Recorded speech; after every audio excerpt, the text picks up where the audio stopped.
Dihujat lalu dirampok, miris nasib Simon Cowell, juri AGT Putri Aryani.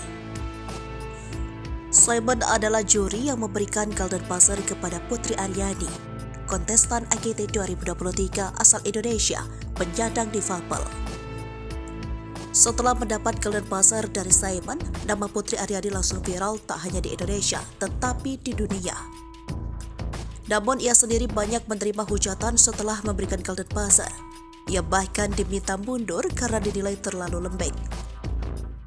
Terkini rumah juri American Got Talent 2023 Simon Cowell senilai Rp862,36 miliar menjadi sasaran perampokan.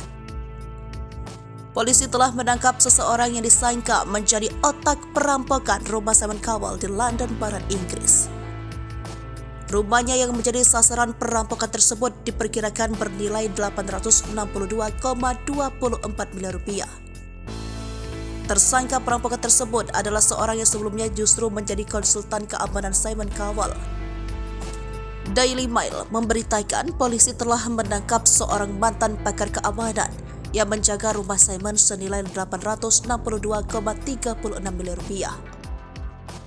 Tindakan pelaku karena motif ekonomi setelah jatuh miskin akibat usahanya bangkrut. Dia diyakini telah membeli dekoder kunci dari Bulgaria yang mampu memecahkan kunci yang diperkuat yang dipasang di pintu depan pemilik rumah Simon Cowell. Pelaku yang berusia 49 tahun itu lalu mengajak seorang residivis untuk membantunya merampok rumah Simon Cowell. Tersangka dilaporkan ditahan selama 1 malam dan dibebaskan setelah membayar uang jaminan.